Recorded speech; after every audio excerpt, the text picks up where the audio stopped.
from the first day that you stepped foot into a science class in college, you began studying for the MCAT, okay? So the things that helped you when you were taking your biology, your chemistry, your physics, the study techniques, how you prepared for it, those are going to be the same pieces, the same building blocks that you want to be reviewing for when you get to the MCAT stage. You don't want to have to relearn everything. And I can tell you, I was the type of person who went through, kind of just memorized what I needed to pass the test, and then when it came time to the MCAT, I had to relearn a lot of pieces of information that I know I saw multiple times, but I just never had that foundation that I should have built for myself. You know, basically it's your ability to comprehend some of the basic sciences, your biology, your chemistry, your physics.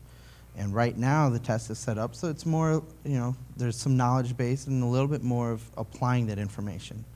And what you're going to start seeing is this test is going to start transforming to doing a lot more of your ability to apply this information.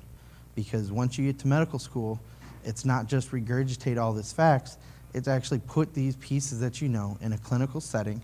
How are you going to communicate effectively with your team? How are you going to communicate those issues with your patients? The current test as it stands is pretty much the same thing as it was last year, except the benefit that you guys have is there is no writing section. And I can tell you that every single one of us in this room who've already taken the MCAT, we hated that section. And honestly, that was the worst part for me. There was a half hour where I could not figure out what I wanted to write. And it was the longest half hour of the test. Either way, it's still your physical sciences, your biology, and the verbal reasoning section. So it's covering your chemistry, physics, bio, same pieces. The one piece for you guys is that there will be a trial section. This is going to set up, it's a voluntary piece that you can do at the end of the test. It's going to be a set of questions that they're going to start trying to get a feel for what they want to put in the new test. These questions are going to be based on your background. So if you are a psychology major, you're likely to see more psychology questions. Biology or biochemistry, you'll see those. Voluntary section, you still get scores for it, but the actual section doesn't count to your actual score. And I guess the best piece about it is for 45 minutes of time to answer questions that don't count for you, you get $30 from the AAMC for it. And just a little visual aspect, still the same three pieces: physical sciences, verbal reasoning, biology, and then that last piece is the new trial section.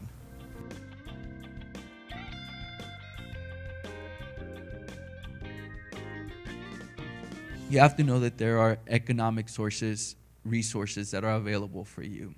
The MCAT provides fee assistance. The AAMC provides a fee assistance program, and this fee assistance is 3 times the national federal poverty line. So the federal government establishes a poverty level, 3 times that amount.